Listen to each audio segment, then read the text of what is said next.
Today on Sustainapreneur Podcast, we're talking with Shelly Mitchell, owner of Oreo's Refining, about how the incarceration of Eric Lundgren, one of the world's most prolific e-waste recyclers and sustainapreneurs, inspired her to fight back by starting a whole new movement. We're bridging the gap between business and sustainability, so stick around. If you'd like to be on the show or even be a sponsor with an ad spot, email me at nathan@sustainapreneur.com and we'll get things moving from there. That's nathan@sustainepreneur.com. And don't forget to do all that liking, sharing, and subscribing stuff if you get the chance. It's time, people. We need to rethink our world. So what's up, Shelly? You're back. So you called me and said you were all pissed off because this guy, Eric Lundgren, was going to prison for 15 months because he was doing the right thing. So he's a recycler, right? Correct. And you were so pissed off, we started talking about it, and I said, well, let's do something about it. You said, yeah, I'm planning on it. And you want to start a movement. You want to fight back against this, right? Fight Correct. back against the corporate planned obsolescence, like you said, right? Correct. And so I said, let's go ahead and get you on the show. And let's get your message out. So, what happened? Who is this Eric Lundgren guy and why is he going to prison? Okay. So Eric is a recycler. He believes in refurbishing. He thought he was being helpful, and he went to Dell's website and downloaded a Restore CD that is for free. And you can download it, and you can burn it to a CD. And he went and had copies of it made, with the idea that he was going to sell it to refurbishers for 25 cents, which is the cost of a blank CD. Okay. Well, in 2012, those CDs were caught in customs. Now we're at 2016. Nothing happened until 2016, when they raided his home, 5 a.m. in the morning, in mask, in semi-automatic weapons, and took everything in his house, all his electronics, and then charged him a week before the statute of limitations were up with counterfeiting and causing the potential loss to Microsoft for these counterfeit CDs. Right, something that you can go and download for free anyway. Correct. He put them on discs because back then it was, people were throwing away computers because something happened to them, they were getting too slow, and so they'd throw them out. And he was trying to make it easier. It really didn't work out that well, but he was still trying. Yeah, because he knows the issue of e-waste. That's one of his big passions of the destruction of what we're doing to our planet. Because there's so many of these electronics that need a little bit of repair to put back into play. So we don't have to buy brand new stuff. Well, he got in the way of Microsoft. And so the issue in court, now mind you, he pleaded guilty because he believed that he wasn't going to have any jail time. He pleaded guilty just in general. Okay. There wasn't, they came back later and said, well, you put Dell on there. That could be considered, infringement of whatever. Right. But the fact of it is, he downloaded it from the Dell's website. In my mind, if I'm going to download something from a website, I'm going to write on there where I downloaded it from. Right. These were for Dell computers. So why wouldn't you put it on there? Right. To me, it's just common sense. Well, in business, you could say that it makes sense, but in the real world, in reality, this guy wasn't making a lot off of this idea. It really didn't pan out all that well. And he was just trying to do the right thing. And for him to serve 15 months in prison, to anyone's reality, is too long for trying to do the right thing. Mm-hmm. Way too long. A day because is too he long. didn't do anything wrong. No. You can go yourself and download it. It's a Restore CD. And this is where they're saying that the courts didn't understand this. And I'm to say, bullshit. They totally did understand this. Because a Restore CD is not a license.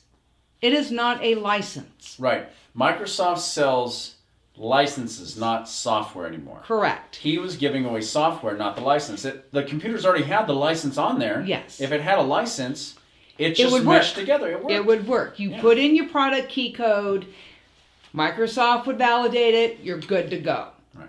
That was it. There was no license attached to these. So he got in the way of Microsoft's planned obsolescence.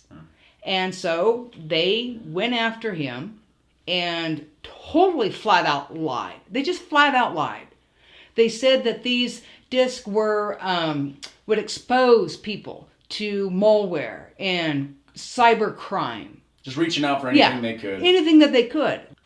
And one of the things that is happening right now in our country is there are lots of states, California is one of them, putting legislation together for the right to repair. What does that mean? The right to repair means that manufacturers like Apple, like Microsoft, like Dell, will release certain information about these devices to make it easier to repair. Now, if we were able to repair our devices, we wouldn't be buying brand new shit every 2 years. Right, because that's kind of the plan. I mean, that's how they stay in business, is saying, I mean, these computers at this point should be able to last a little bit longer. Oh my God. Than a couple of years. Okay, so back in the day, before the planned obsolescence, scientists were paid to make things last. Mm-hmm. Today, science is paid to make them break. At a specific time. Yes. Yeah. And there is absolutely no reason for it. Absolutely none except for profit. Mm-hmm. And because of that profit, we have caused a huge ass destruction on this planet. But the hardware is still good. Yeah. Every computer, any kind of software is not going to destroy the hardware, right? Correct. So like with your cell phone, when you drop it, the glass breaks. Everything is still functional. You just need a new glass put on. Yeah. And if it's software, if you get a Trojan or something, things might be compromised on records, on the internet, and stuff like that. But your computer, the electronic, is still completely good. As long as the battery's still good, you might have to replace a couple of things, but you don't have to go buy a brand new computer. Yeah. And then what's going to happen to your laptop or your computer? Now, either you throw it in your landfill, which is going to leach out arsenic, it's going to leach out lead, mercury, a huge amount of metals that The are going worst to thing end you up. could throw in the Oh my landfill. God!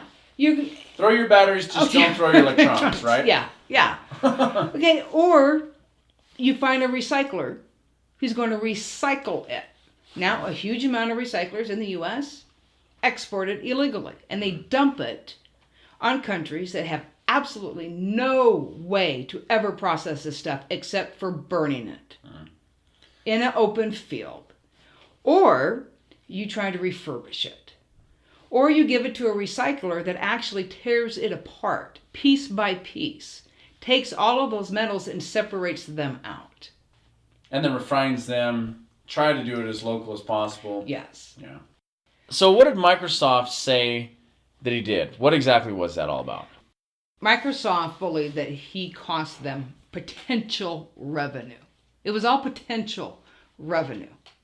So they wanted to say it was 80 million or something like that, right? Yeah, you're going to put a man in federal prison for 15 months for potential revenue loss of 8 million. It was 8 point something million, right? Yeah, at the beginning, because they said that these restored discs were $299. Right. But then they came back and said, "Oh no, they're worth $25." So that turned out to be like $700,000 worth of lost revenue. Yeah. And he got 15 months for that. Yeah. And a $50,000 fine. Yeah. Right. So I'm thinking, okay, wow.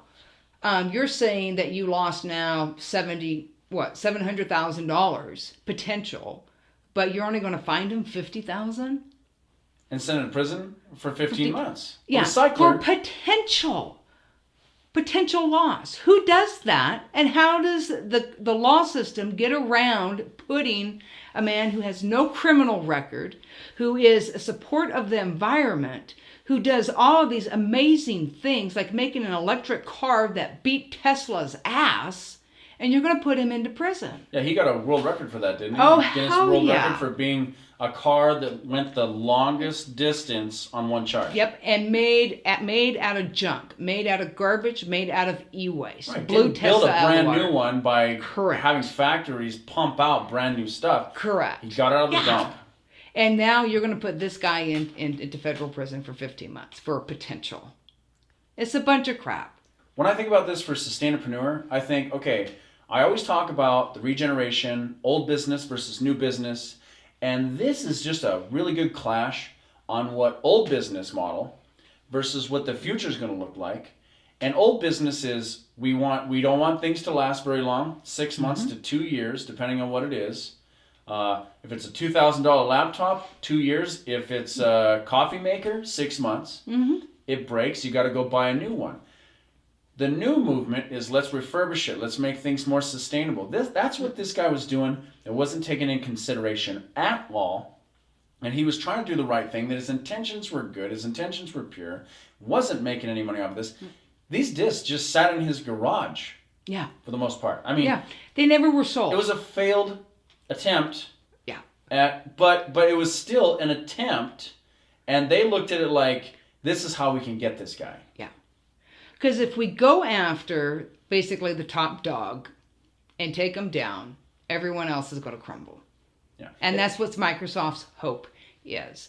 Because of this case and because of what happened and because Microsoft won by outright lying their asses off, has now left it to every recycler of electronics to not have civil suits, but to have criminal charges against us. Now, here's a prime example. I had somebody, one of my customers, said, hey, I have this perfectly good Apple keyboard. Works perfect. If you can try to sell it, make some more money off of it, great. And I'm like, okay, so when my customers say, hey, this totally works, if they say, try to sell it or give it to someone who can use it, go right ahead. Well, I'm going to listen to my customer. So I sold it on Craigslist. Now, technically Apple could come back and sue my ass because I made money off of their product. So this whole huge thing what happened with Eric is going to have this ripple effect through recycling. For those who are trying to do the right thing, the fear of Microsoft or Apple coming after you. Yeah, but what I love about this is there's a lot of people in the sustainapreneur world, in the regeneration, millennial generation, Gen Zs, that are going, nope. Correct. We're going to fight back. We can organize. The technology you've built and you've given us, we're going to use against you. Yeah. Because now we have the ability to organize. I can get a hold of somebody in Japan and talk to them in real time right now, right this minute. And it would be free, 100% free. I mean, we have the ability to organize now. In the long term, this is a good thing. 15 months in prison, it's going to turn him from being just a guy that does recycling and he's doing all these great things into a martyr. Yeah. And we want to make sure that happens because you want to create a movement here that says, let's fight back. How do you plan to fight back, though? You ever heard of Linux? Of course. Yeah, it's an IBM product. So or something like that? It started with actually one guy, I think in the early 80s or 90s. Linux is secure. There is no malware. There is no spyware. I heard about Linux about 10 years ago, and it was from a computer programmer that I worked with. He used terminology with me that scared the hell out of me. And so I stayed the hell away from Linux. Most people. I went to Microsoft. I stayed with Microsoft. Okay. I have a computer programmer friend right now that all he talks about is Linux and how wonderful it is. When I woke up on Wednesday morning and saw what happened to Eric, I was pissed, and I said, I'm done with Microsoft. So I got my netbook out, that's almost 10 years old, and got Linux put on it. So my thought was, because my laptop that I bought a couple years ago, when I was still in school, in college, I got for like a year or two free the subscription through Microsoft because I was a college student. Well, now I'm graduated. I'm done. All of a sudden, last year it came up, oh, we want $100 from you. Or you're not going to be able to use Word. You're not going to be able to use Excel. So now I'm locked out. I have to put in a product key, which means I have to purchase a new license. And I was like, no, I am not. So I did everything on Google Docs. Bypassed it on my computer. Went online There's and did options it. now. Yes. So then when I woke up that Wednesday and I'm like, bullshit, I got out my netbook because, again, I was still a little afraid. Because I hear people talk about Linux is so hard. And I had recently watched some videos of Linux. And I'm like, oh my God, no, I'm not going to be able to learn this. I'm not going to remember this. I'm going to have to know how to spell things correctly. I'm like, there's just no way. But I still gave my netbook to my friend. He put Linux on it. Oh my God. I could do everything that I do right now on Windows. I still use Google Docs. There is, Open Office.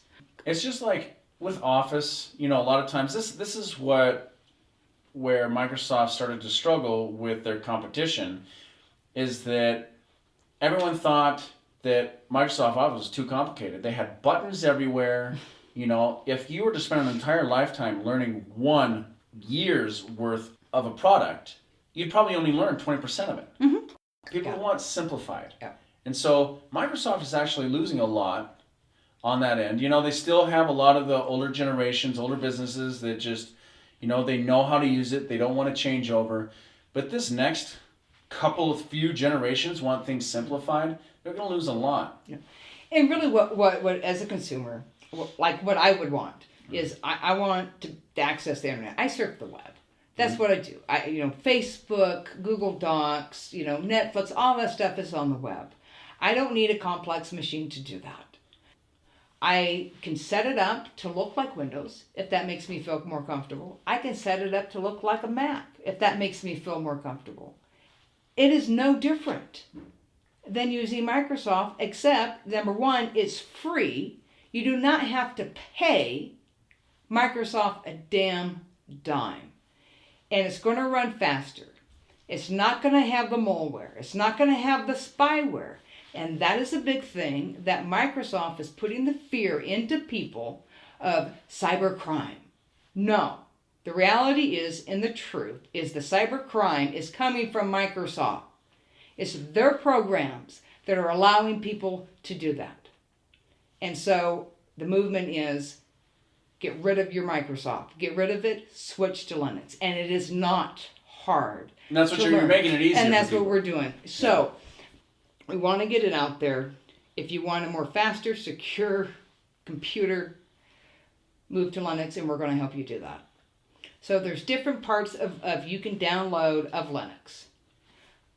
We want to be able to put a class together. We want to be able to have a couple of laptops that have these on here to show you a little bit what the difference is. And whichever one you want, come back and we will help you install it and get it set up for you before you leave that night. And then you're going to save money. You're going to have a more secure computer, which means your data is going to be more secure. And your computer is going to last longer. My netbook is almost 10 years old. It is now in play again. It would not have been. I could not go online. It had Windows XP. Loved Windows XP. Couldn't do anything really on it anymore. Would not go online. I could not surf the web. Because it's just bloated. Yeah, it's done. Yeah, I can't do any upgrades. It's over with. But now my netbook is back in play. I don't have to scrap it.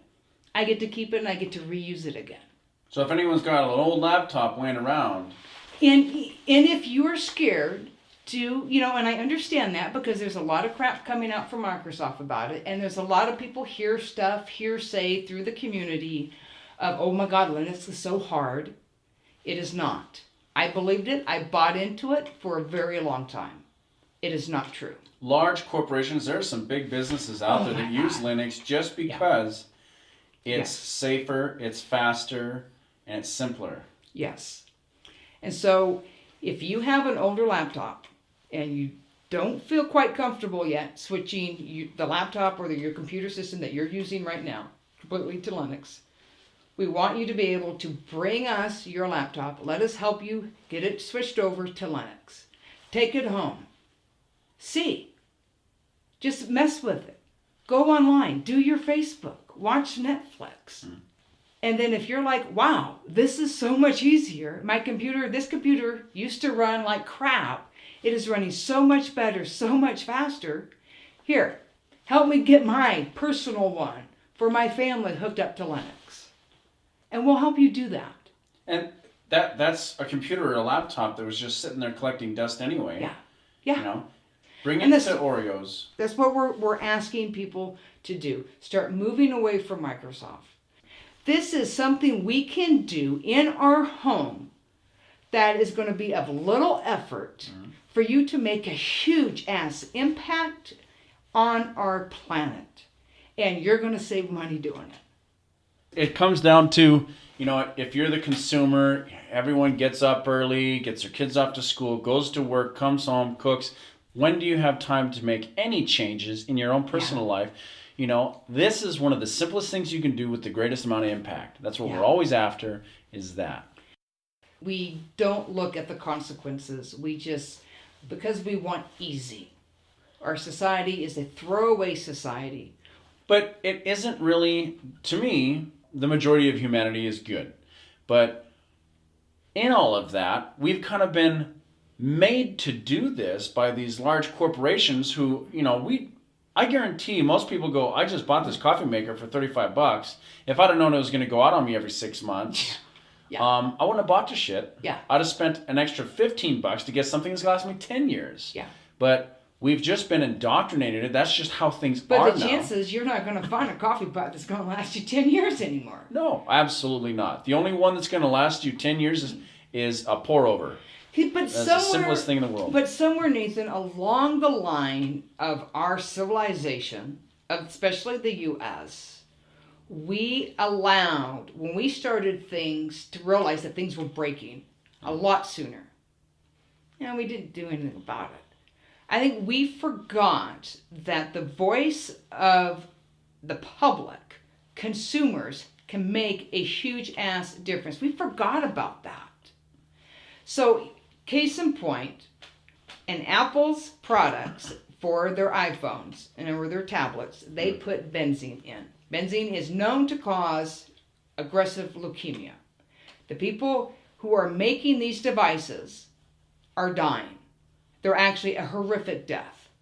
So the fear in Europe, Apple was just afraid of the fear of a boycott from Europe. Just the fear. They took out benzene at the beginning. They had it at the beginning and they had it at the end of their product line. And I can't remember right now if they took it out at the end but kept it in at the beginning or vice versa. But they took one of those stages out. Right. Now, that was awesome. I'm sorry, not good enough, but that was awesome. They did take out one of them, okay, just to appease because they were afraid of a boycott. So if you had 100,000 people in the U.S. switch to Linux, that is $10 million a year that Microsoft will lose. And guess what? When Microsoft decided that it was in their best interest to go after Eric Lundgren for trying to do the right thing, decided they wanted $50,000 from Microsoft. Yeah. Right? That's pocket change. Right. They wanted to sue him because he was cutting in on a little bit of their profits. They thought. Right? They didn't want something like this happening. This is where the people can get together and say, nope, we're going to show you that we care more about saving our planet and people than your profits and even our own minor comforts. Yeah. We will go out of our way to show you we care. That is why Sustainapreneur exists, because people are going to make sustainable business work.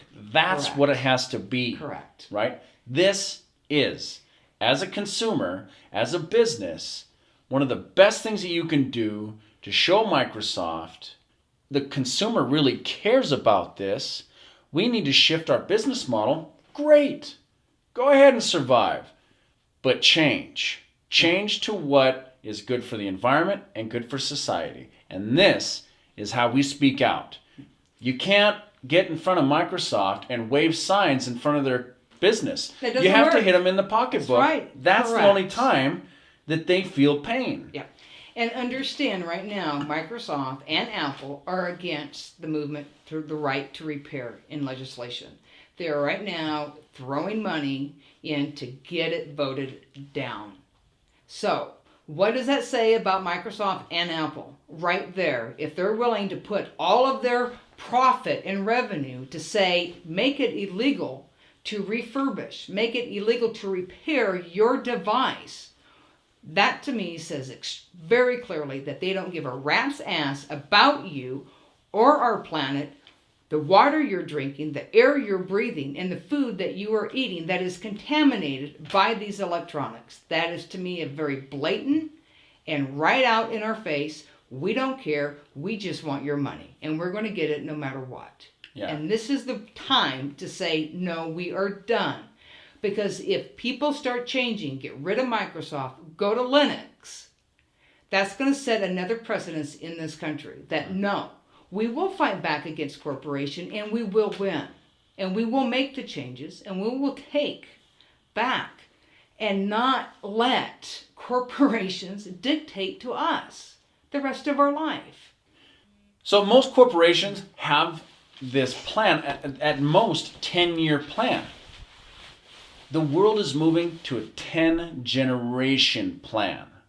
If you were to consider 10 generations, you'd realize that your 10-year plan is going to make it to where there won't be a 10th generation, so your company will not survive. We want companies to consider a 10-generation plan that would completely change your 10-year, your 5-year, your annual, and your quarter plan, right? Yep. Change it, or you won't survive in the coming industrial revolution, which is sustainability, right? Let's make this happen, Shelly. This is something so simple. Well, and you don't even have to. It can be, everyone's got that computer or electronic that's just sitting around with Windows or Apple on it. Or actually, no, it's just Windows, right? You can actually do it if the Apple, from what I understand right now, if the Apple has an Intel, you can do it. We just actually put in on an iMac Linux. And right now it seems to be working really well. I'm checking back in with my friend about that. But this is really something so small that all of us can do. And it will have a huge, huge impact. And please don't buy into this fear-mongering crap from Microsoft. They just want money. That's all they care about.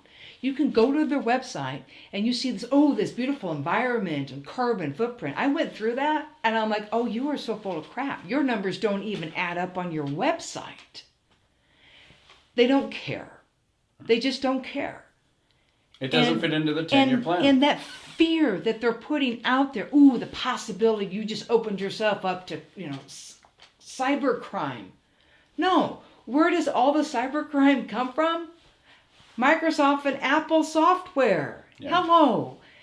This is the time to have critical thinking.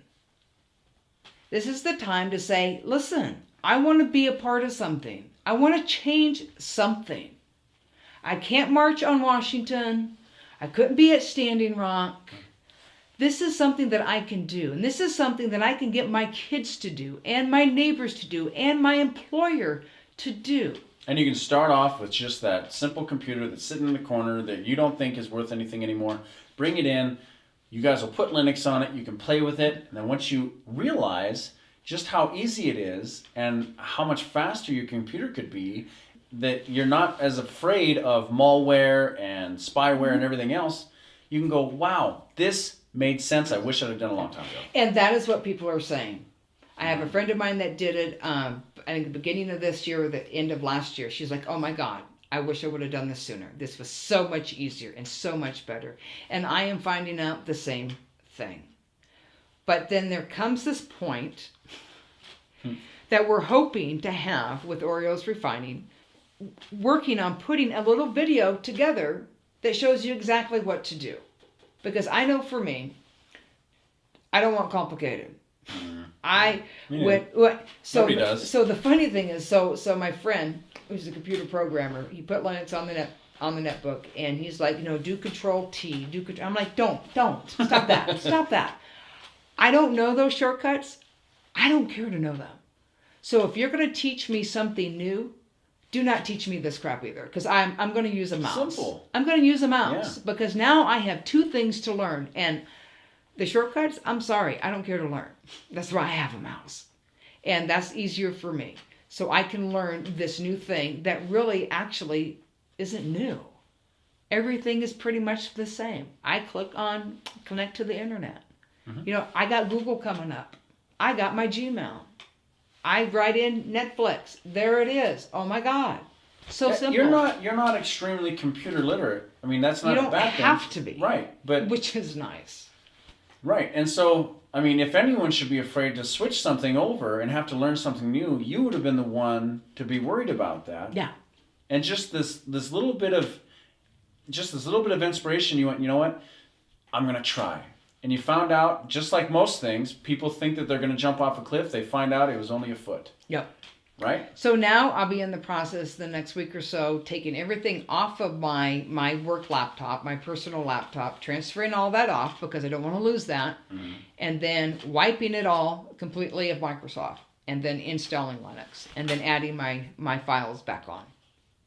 So if somebody wants to get a hold of you, to get any of this started, I mean, what's the easiest? We're talking about easy ways to do things. What's the easiest way for someone to find you, get this thing moving? Go to Oreo's Refining's Facebook page. Send us a message, email us from there. There's also a phone number listed. We're putting all of this stuff together as we go. So if you have an idea that you think would work to help, please let us know. We would love to be able to get a counter clock or some sort up on Oreo's page that everyone who has switched to Linux to be able to show the number and how much money Microsoft lost. And we'll have a little thing up there that says $50,000 and 15 months in prison. How much that cost. Yeah. And say, I hope you're enjoying your 50 grand. Yeah. This is where it becomes, we're profit versus doing the right thing. Now, and there's the huge argument about that constantly. And I'm sorry, the whole purpose is doing the right thing. That comes first. And profit will come second. Sorry, it's going to be that way. It's that way for Eric, it's that way for me, and it's that way for other recyclers who are in sustainability.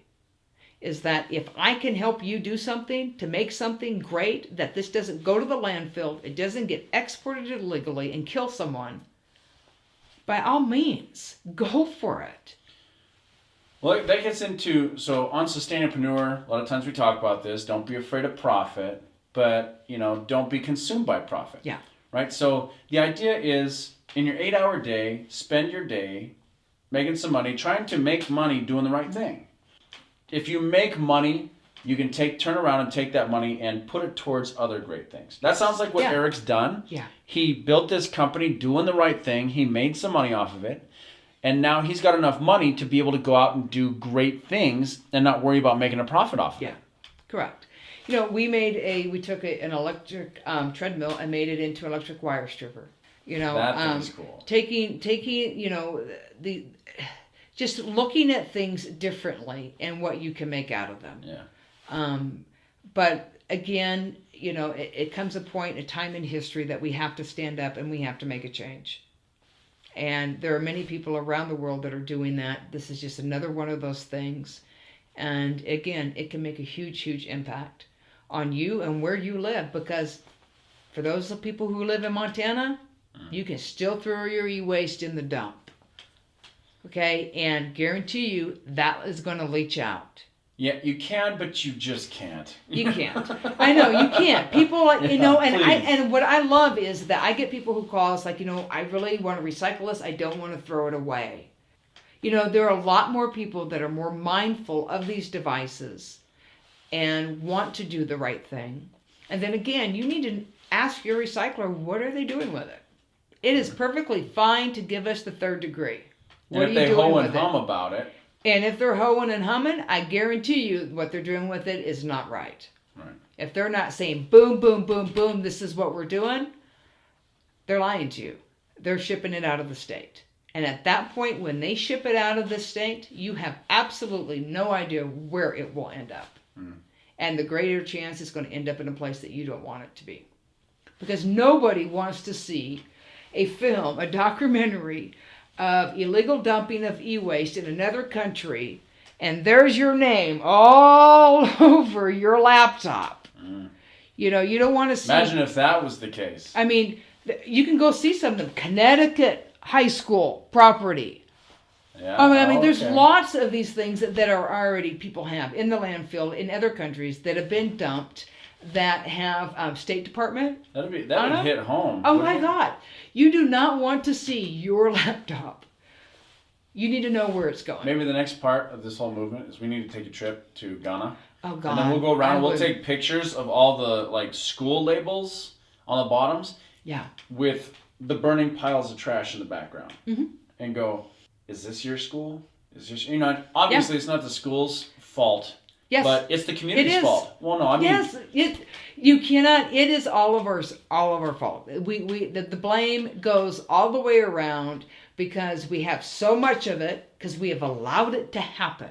This is where, I'm sorry, we have allowed it to happen, whether out of ignorance or willfulness. We have allowed it to happen. And now we have to clean it up. We have to take charge. Well, with knowledge comes responsibility. Yeah. So through this podcast, right, I mean, it's a little hard to avoid it now. I mean, it's pretty big news. China just told us we can't export any of our electronic waste or any of our waste anymore, right? Yeah, and there's so a huge thing on plastics, news. all of that, yeah. Yeah. And so now, and they're like, well, why can't we? And America's kind of just kind of going, oh, wait, because, oh my God, really? We're doing that? Yeah. We've been giving you and dumping our garbage on you for how long, and all of a sudden now you're upset and saying no? How dare you? Well, now there's no excuse, and this is one of the best things that you can do is refurbish. Let's take what Eric Lundgren was trying to do, was put in prison fined to do. Well, yeah, is going to be put in prison and fined to do, and let's make it happen anyway. Let's show Microsoft that this isn't going away, that fighting against this movement is only going to make things worse for you. You better change and adapt. Correct. Or die. Yep. So how do we find you again? One more time. I want that out there. Oreo's Refining's Facebook page. You put that in, Oreo's Refining on Facebook, you'll find us. Yeah. Message us, look for, hit like, hit follow. We'll be putting up updates as things progress on what we're working on putting together for the community that we're living in, and what we can help with your community to do to get people to move off of Microsoft onto Linux. Stupid simple. Yeah, there you go. Good. All right. Thanks, Shelly. Thanks again. Sustainapreneurs out there, have a good week. If you'd like to be on the show or even be a sponsor with an ad spot, email me at nathan@sustainapreneur.com and we'll get things moving from there. That's nathan@sustainepreneur.com. And don't forget to do all that liking, sharing, and subscribing stuff if you get the chance. It's time, people. We need to rethink our world.